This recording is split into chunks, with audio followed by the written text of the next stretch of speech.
صاحب الجلالة الملك القائد الأعلى ورئيس أركان الحرب العامة للقوات المسلحة الملكية. الأمر اليومي ل14 ماي 2024.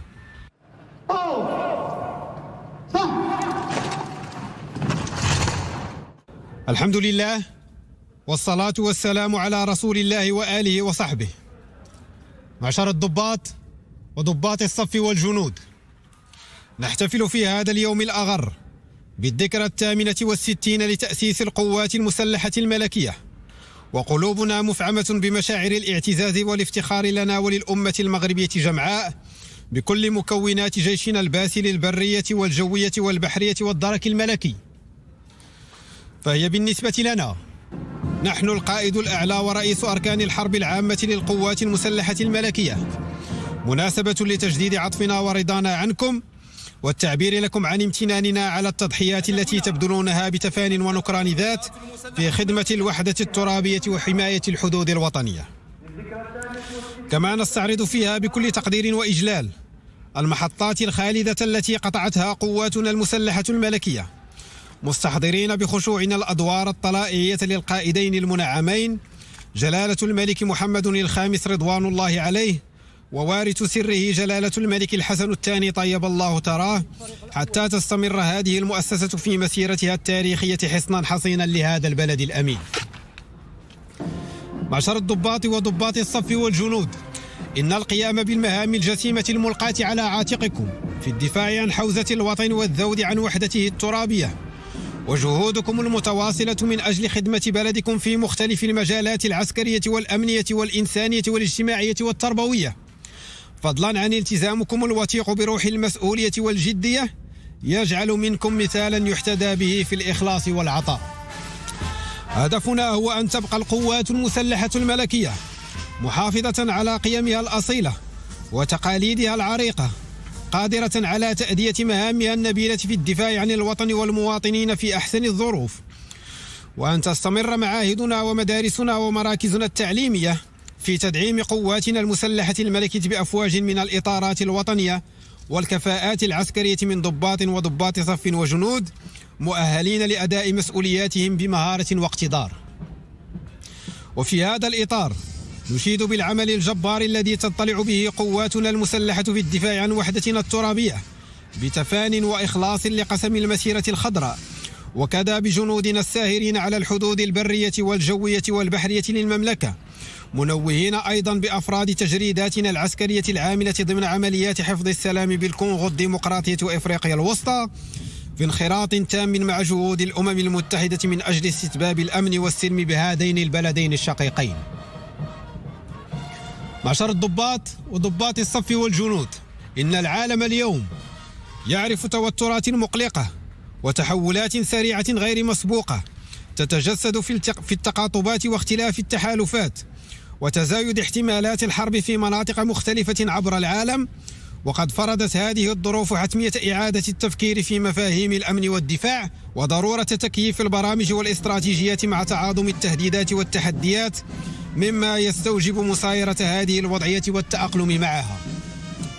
لذلك تحرص جلالتنا بصفة مستمرة على تطوير قدرات القوات المسلحة الملكية بمختلف مكوناتها وتمكينها من كل الوسائل التقنية الحديثة والتجهيزات الضرورية من خلال برامج التكوين والتأهيل للعنصر البشري، مع وضع خطط مندمجة تكفل الجاهزية العملياتية الدائمة وتعزيز قدراتها الدفاعية في كل الظروف. ولهذا أصدرنا تعليماتنا السامية من أجل مباشرة تقييم شامل لمناهج التكوين وبرامج التدريب العسكري لكافة الجنود بمختلف مستوياتهم، بغية بعث دينامية جديدة في نظم وسائط التعليم وملائمتها مع التحولات الجديدة، مع ما يقتضي ذلك من تبني فكر متجدد واعتماد طرق مبتكرة في الميادين العلمية والتكنولوجية والذكاء الاصطناعي. وسعيا لتطوير منظومة التكوين العسكري العالي،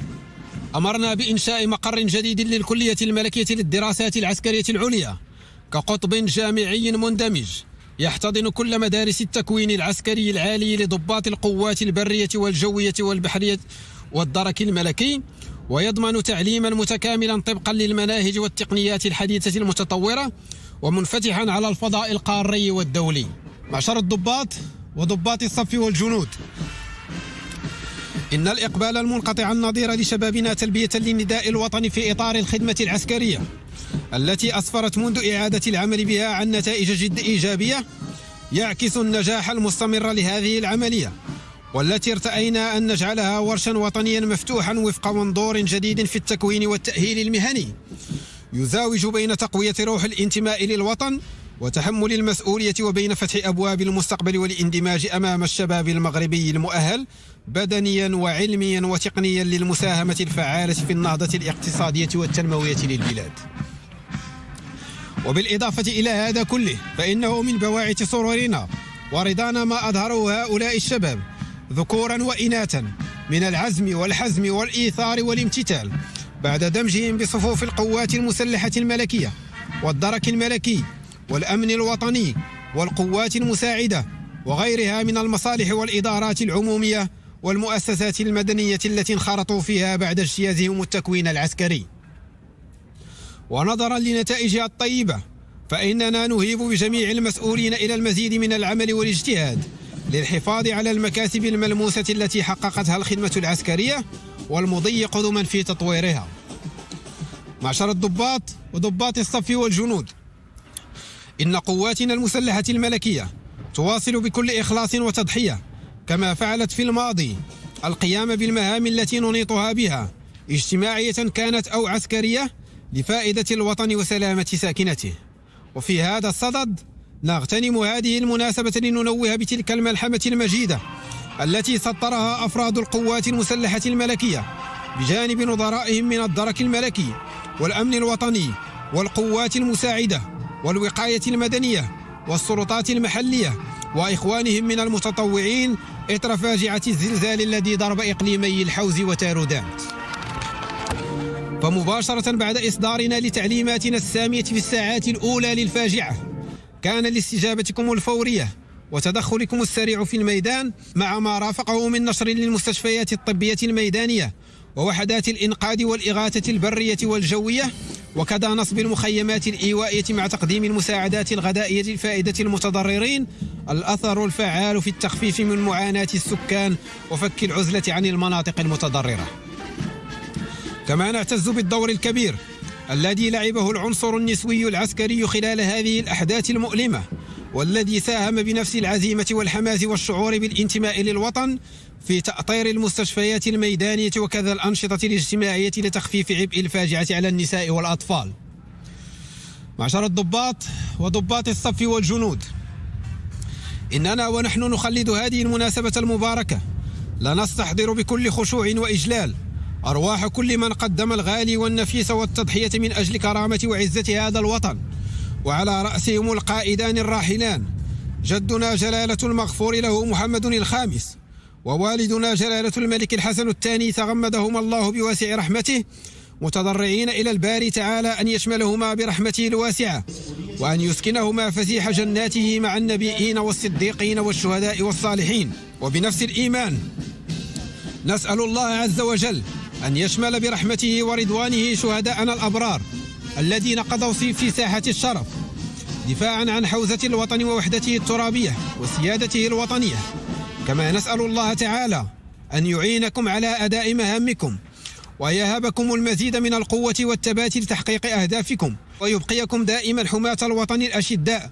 وجنود العرش الأوفياء ملتفين حول قائدكم الأعلى ومخلصين لشعاركم الخالد الله